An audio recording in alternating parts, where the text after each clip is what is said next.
peristiwa akhir zaman. Diberikan amaran peperangan, bencana alam, dan wabak penyakit. Kita sedang hidup dalam zaman yang belum pernah terjadi sebelumnya.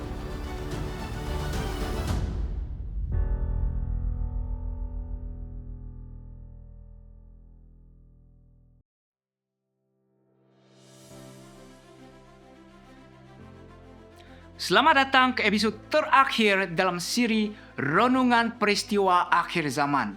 Hari ini kita akan merenungkan janji luar biasa yang menanti anak-anak Tuhan yang setia. Pusaka orang benar. Bab ini mengangkat hati kita ke arah surga, mengingatkan kita tentang keindahan dan sukacita yang tidak dapat dibayangkan yang telah Tuhan sediakan bagi mereka yang mengasihinya. Keturunan orang benar adalah satu pemberian yang sepatutnya tidak layak kita peroleh. Penulis mengingatkan kita, hanya Kristus dan kebenarannya yang akan mendapatkan bagi kita paspor ke surga. Hak kita ke surga dan kesesuaian kita untuknya datang semata-mata melalui kasih karunia-Nya. Lebih baik daripada mana-mana istana duniawi adalah rumah yang telah Yesus sediakan untuk kita.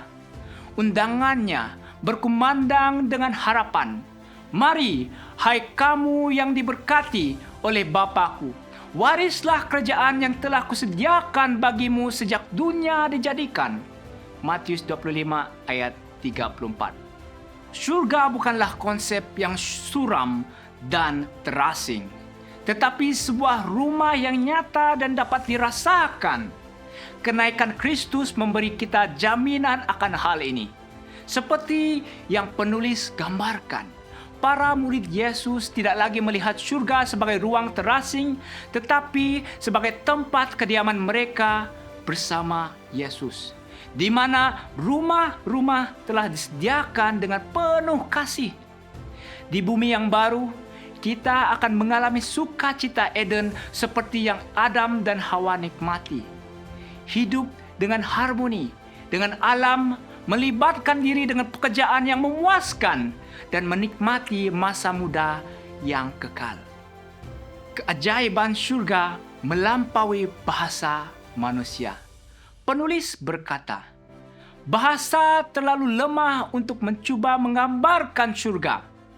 Jika kita dapat melihat satu bandingan saja tentang kota surgawi, kita tidak akan pernah ingin tinggal di bumi lagi. Sungai yang jernih, pohon-pohon yang penuh dengan buah kehidupan, dan padang-padang yang indah akan mengelilingi kita. Bahkan binatang-binatang akan hidup dengan damai. Sebuah pantulan ciptaan asal Tuhan. Lebih daripada keindahan fisikal, sukacita terbesar di surga adalah persekutuan dengan Tuhan dan Anak Domba.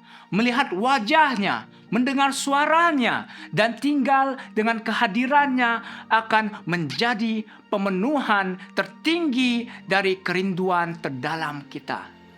Penulis mengatakan, apakah kebahagiaan surgawi selain melihat Tuhan?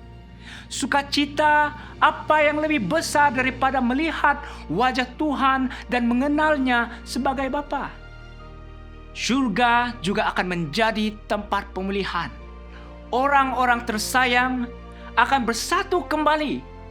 Hubungan akan dipulihkan dan misteri ujian hidup akan dijelaskan.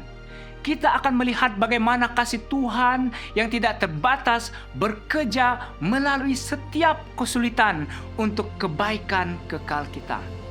Tema penebusan akan menjadi pelajaran kita sepanjang kekekalan, dan kesukacitaan kita akan menjadi bertambah seiring kebenaran-kebenaran baru terungkap di hadapan kita.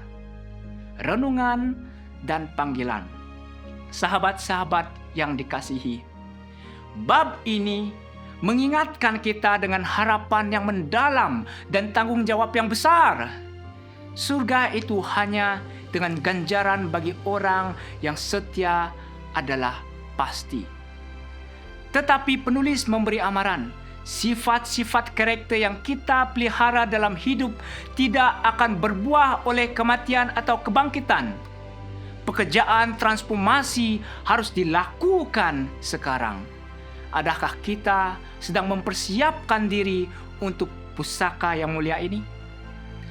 Pintu gerbang surga terbuka bagi semua yang mau menerima kebenaran Kristus dan menyerahkan diri kepadanya.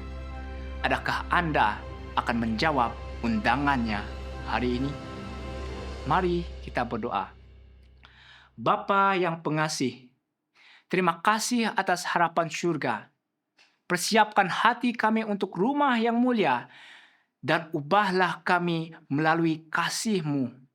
Semoga kami melihat wajah-Mu dan tinggal bersama-Mu selama-lamanya. Dalam nama Yesus. Amin.